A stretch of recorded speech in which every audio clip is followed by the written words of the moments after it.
Bells. முன்னொரு காலத்தில் 2 நண்பர்கள் இருந்தார்கள். ஒரு மனிதனும் ஒரு புலியும். அவர்கள் மிக நெருங்கிய நண்பர்கள்.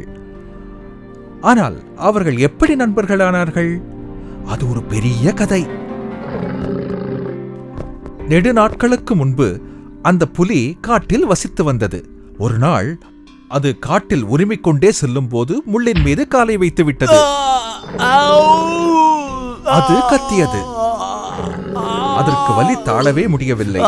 அது தானாகவே முள்ளை எடுத்துவிட முயற்சி செய்தது. ஆனால் எடுக்க முடியவில்லை.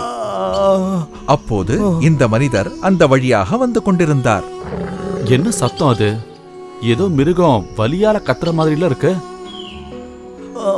அவர் சத்தத்தை கவனித்துக் கொண்டே புலி இருக்கும் இடத்திற்கு வந்தார். அடக்கடவுளே, இது ஒரு புலியாச்சே! ஆனாலும் அவர் பாவம் புலியின் மீது இரக்கம் கொண்டு உதவி செய்ய நினைத்தார். மெதுவாக நடந்து அதன் அருகே சென்றார். முள்ளை எடுத்து விட்டார். புலி நன்றியுடன் அவரை நக்கி கொடுத்தது. அவருக்கு தீங்கு எதுவும் செய்யாமல் திரும்பி போய்விட்டது. சில நாட்களுக்கு பிறகு கொள்ளைக்காரர்கள் காட்டில் நுழைந்து மிருகங்களை கிராமத்திற்கு பிடித்து சென்றார்கள். கொடூரமான விளையாட்டுக்காக அவற்றை கூண்டில் அடைத்து வைத்தார்கள். இந்த புலி ஒரு மனுஷனோட சண்டை போட பார்க்க ரொம்ப ஆசையா இருக்கு.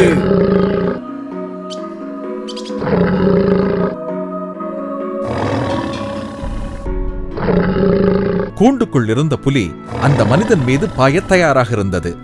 ஆனால் திடீரென்று நின்றுவிட்டது. அன்று புலிக்கு உதவி செய்த அதே மனிதன்தான் அவர். வலிமையான அந்த புலி அவருக்கு அருகே சென்று அவரை நக்கி கொடுத்தது. அவர் புலியை அன்புடன் தட்டி கொடுத்தார். இதை பார்த்து கொண்டிருந்த கொள்ளையர்கள் தம் தவறை உணர்ந்தார்கள்.